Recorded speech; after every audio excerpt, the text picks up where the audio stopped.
What is going on, everybody? We are back for another 5 questions with ABJ here at Pilguru Brewing Company. Once again, I'm going to do a few more of these in the future where they're not just professional wrestling people. I'm going to start mixing it up. Pick people that of other industries or just people at the bar who want to talk about things that they're passionate about. So if you would like to be on 5 questions with ABJ or any of my content, you don't have to be someone who's in the professional wrestling space. I let anyone on. Anyone. Anyone. Today I'm joined with Nate Heater of Nate Heater Magic. Yeah, I have a t-shirt. I didn't switch. Is that all right? What's up? I have your shirt, but he had my shirt, but we forgot. We didn't plan it out. I'm actually wearing a WitchCraftsByLilly shirt, so I support local business. WitchCrafts? WitchCrafts, yeah. WitchCraftsByLilly, I heard is a spoof business. I don't know. But yeah, so what is it that you do? So obviously I do magic. I've been doing that for about 11 years now, you know, entertaining shows, just private events, parties, weddings, everything like that. So just all sleight of hand stuff, mentalism. So you obviously this won't air before Friday because I don't have the time to get this done in time with working and everything. But you will be having your own magic show here at Pilguru. Yep. Probably more to come, hopefully. Yeah, so if you want to go see more of Nate's work, follow him on social media. We'll plug that at the end, and the links will be below so you can do that as well. But let's get right into it. What is your current goal in life? Honestly, the current goal is to make magic a career. At this point, I want to stop my 9 to 5, and I want to just be able to do magic full-time, make a living off of that where I'm comfortable enough, and that I can just go around entertaining people all the time, and that's my life. Do you ever see the dude who does magic like on Omegle and he records himself doing it? Like, yeah, I've seen a couple people do that, Like you can even do magic from the comfort of your own home. You know what I mean? And I think, honestly, and I hate saying like the C word, COVID and everything like that, but I think that's also took a big step with magic as well too, with like all the online stuff, like with Omegle. I don't think a lot of people would have even thought about online magic without there being a whole like quarantine that people couldn't leave, and magicians were still doing shows for like parties on Zoom. Yeah, it's definitely something to think about, man. That's what I'm saying. Like, you don't have to ever leave your house and still find a following or find your people or find your tribe. Absolutely. But what are you currently doing to achieve your goals? Just like what you talked about, just shows. I'm just trying to like get my name out there to just keep doing shows everywhere in the area, outside the area, doing private gigs, and I'm just trying to just keep grinding on just show, gig, whatever, just to get my name out there enough that enough people know me to the point where they tell 5 people, then they tell 5 people, and then eventually it becomes that goal that I want where I'm just doing it as a career. Yeah, and I mean, not even just on the show aspect, like you're here at the bar, you're here, you go to wrestling shows, and you're just like, yeah, I'm gonna try to bust out like 5 or 6 tricks today just to get people buzzed and get people talking. And social media videos, of course, I gotta throw that out there too. And it works every single, actually one of my biggest reels is you're doing just the quick card change. It's, that one. Yeah, and I'm like, he's the devil. It's one of my top reels on YouTube. The amount of times I've been called a devil worshiper for doing magic is unreal. I love it. So the fact that I forgot you even said that in there. Yeah. The fact that you even said that in the video, I totally forgot you said that. But no, just the amount of time, just so like hardcore religious people have said that to me. Yeah. But then I literally have a friend who's a pastor. He's called the Magi, Magi. And then I met a nun who does magic. Oh yeah? And yet I'm still called a devil worshiper. Yeah, that's not. Go figure. What are some setbacks or distractions you occur? Time. Honestly, the 9 to 5 grind is just, you gotta make money somehow. So that's 8 hours of my day gone, plus with sleeping and everything. I feel as though I have too little time. And I know you're supposed to try to make time for what you love and what you do, but I feel as though, that's my second thing I want to say, there are times, and I hate saying this, but I feel as though I lack motivation, that sometimes I need someone to light a fire under my, are we allowed to curse? Yeah. We're gonna light a fire under my ass or kick me in the ass a little bit to get me moving. Yeah. So those are the 2 biggest things, time and just some motivation. What I feel as though when I'm motivated though, I can do a whole lot of stuff with like my magic, but then I get those setbacks where it's like I'm not being booked, I'm not getting hired for stuff. And then it's like, why am I even doing this anymore? Yeah. Why didn't I just learn how to do music? Because you know this area, music is like the biggest thing for this area. Yeah. But then I remind about podcasters. Yeah. But then I remember, everyone does music. There are times it doesn't. Yeah. Stand out, be different. Yeah, exactly. Just not a setback or anything like that, but like, do you like when someone is hypercritical on watching you do your trick to try to catch you or try to figure it out? Because I feel as though it's a challenge for both of us, and if they catch me, cool, I'm okay with you catching me. That lets me know I gotta work harder, I gotta work better at it. And 9 times out of 10, people aren't gonna call me out on it right away. They'll pull me to the side and they'll be like, hey man, I kind of saw how you did that. And I say, were you entertained?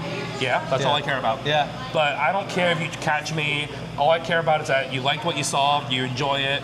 And even if you do catch me, there's tricks that you do that I'm like, oh, okay, he's doing that one, and I'm actively trying to watch you do it, and I still can't figure it out. So I actually had a psychology professor in college talk about how magicians fool people, and he didn't know I was a magician. And he said, oh, and like I'm gonna reveal, not like a little bit of magic, but like when it comes to it, they're like, oh, look at the pretty thing here while I do the dirty work over here. And I was like, that's not always the case. And he goes, prove it. I showed him like a trick, and he goes, oh, when did you get me to look away? I'm like, no, I did all the dirty work in front of you. I just had enough of your attention in one single spot that like right under your nose, you didn't even see it. Yeah. So I had a whole conversation with him about that. So the fact that someone was even like, here's how magicians fool you, and yet I can still be like, I can fool you with it. Yeah. Like that's the cool stuff. Who or what motivates or inspires you? All my magician friends are like the first people I gotta throw out, because they're the ones that were constantly like, oh, you gotta learn this, you gotta learn this. And I feel as though they saw from how young of an age I was. I started like when I was 17, and these guys, they flat out told me that I was better than a lot of them, like now, at that young of an age, that I feel as though they thought like, they know like, all right, there's a chance that this guy can go places. I'm gonna pass on what little bit of knowledge I have to get him there. Mm-hmm. And then just all the biggest thing is just Pilgaroo. And I love to say, like, I have all my friends, like, shout out to anyone who's watching this that knew me before Pilgaroo. You were like the OGs, the ones that were there from the beginning.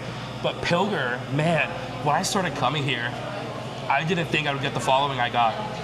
All the connections, everyone who knows me now, like, when I did you saw my one show over there, how much of that was Pilgaroo people? Yeah. Because they all saw me, they heard about me, they saw me performing in here. And having that group of people who have like different connections and different things is probably one of the biggest things to help me out, just getting me out there. You, Borky, with the wrestling. Yeah. Who would have thought I'd be a magician performing for wrestlers? Yeah. And then like those are some of my best videos. Having just the other connection of just like, we'll just throw a couple names out there. Amber, Eddie, how many people they know. Again, we'll throw Pilgaroo because Tyler's getting me trying to book in other breweries. He's even talking about getting me in Virginia. That's awesome. I never would have dreamed that at this young of an age I can go down to like Virginia to do a show. That's awesome, man. Yeah. So that's a big thing. If you go, maybe I'll arrive with you. That's my brother lives. He's down that area. Road trip. Yeah. The last one is what are you grateful for, and are you currently happy? I think I kind of already said in the last part. I'm grateful for all my support, all my friends that I met through here, you included. I'll throw you out there for the podcast. Without them, I don't think I would be nearly as far along as I am. Everyone here, a good friend, AJ Avizano, he is the one he's probably my biggest push. He's the one that's always telling me to go out of my comfort zone and perform. He was the one that's I will say that I think the first time I ever seen you do a trick is because AJ was like, yo, do it. Yeah. Yeah. And I need people like that. Yeah. Sometimes, and I don't know why, again, the lack of motivation. I don't feel like performing, but there are times that I have to push myself to perform. I didn't want to go out one night. I forced myself to go out. I ended up performing for a superintendent of a school that hired me that night. That's awesome. For something. That's super sick. Just the support group, AJ is a big part, and just, there's too many people to name on here. If I know you gotta thank you for helping me out all the time. Yeah. Because we can go on for like another 5 podcasts just naming people. And the second part, am I happy? I'm gonna say no, because I don't think I'm ever gonna be happy until I reach the pinnacle. Yeah. Because I feel as though once I'm happy, I'm gonna get lackadaisical.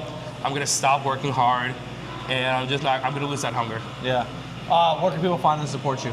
Nate Heater Magic, Facebook, TikTok, Instagram, and NateHeaterMagic.com website. There it is. All right, well, we'll be back for a bonus question. Do you have anything you can do? Yeah, I can do something quickly. All right, so the bonus question is going to be, he's going to show us a magic trick. So come back after the music by the Converse Kid, and we'll see you soon.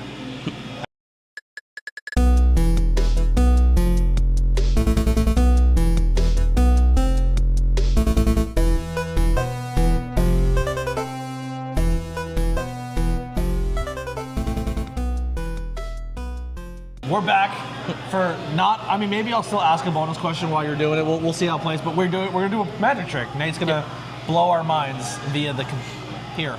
So I was trying to think about something I could do on camera. I think this would be the best thing because you'll be able to experience it, and I think they will too. Okay. So I'm gonna keep this in view. That way you don't think I'm doing anything funny the whole time. I want you to just imagine that you have in front of you a deck of cards. You see all 52 cards laid out in front, all the faces, all the numbers, the suits, and everything. Yep. I want you to know, you can think of an ace of spades, you can think of a queen of hearts. I do want you to know they are the two most commonly selected cards. So that's completely up to you though. You have a free choice of all 52 cards. What you're gonna do is, in your mind, you take one of those cards, you turn it the other way, and put it back in the opposite way of all those other cards. I'm stuck between two cards right now. You're stuck between two? Yeah. All right, here's the thing. Which one do you think would be the least likely? I think they're pretty both uncommon cards. All right, perfect. I love that. We didn't set anything up beforehand. He did not know I was going to do this. All right, let me lock one of them in. Yeah, go for it. All right, I think I got it. You got one? Yep. You close the deck, you put it back in the box. Gotcha. All right. This was here the whole time. They were literally seeing this. Yep. No cards. What card are you immediately just thinking of? So should I say the first one I was thinking of, or the one I picked? Yeah, what's the first one that you first thought of? I was going 4 of diamonds. 4 of diamonds. Yeah. Interesting. All right. What's the one that you ended up landing on? 7 of clubs. 7 of clubs. Yeah. That's interesting. Watch this. This fucking guy. Look at that. That's a 6 of clubs. Yeah. That would have been cool. But like I said, I told you to think about turning it around because one card once we go through. Oh, wait, is that the 4 diamonds in the front, or is that a heart? No, I think it's a heart. That's the 4 diamonds. That's the 4 diamonds right there? It's the first card, yeah. Oh, perfect. I didn't plan that, but look, there is only one card turning the other way. I don't want to touch it.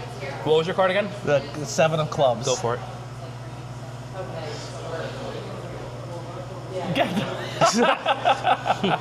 Unbelievable. That's crazy. I almost, I was torn between the two, and I almost went 4, and I went with the 7 of clubs. That's what I do. Son of a bitch.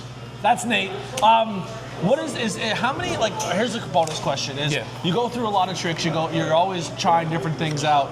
Is magic kind of like let's just say beer or wrestling or something, where you have like a baseline and then you can tweak a trick 100 different ways, or is it kind of... there's 100 different ways to skin a cat, like, you know that expression. Yeah. Or many different ways to skin a cat, I forget what it is, but there are so many different ways that you can do the same trick that to someone like you, it's gonna be like the same trick. Yeah. To magicians, there's like this person's method, but then there's also this person's method and this person's method.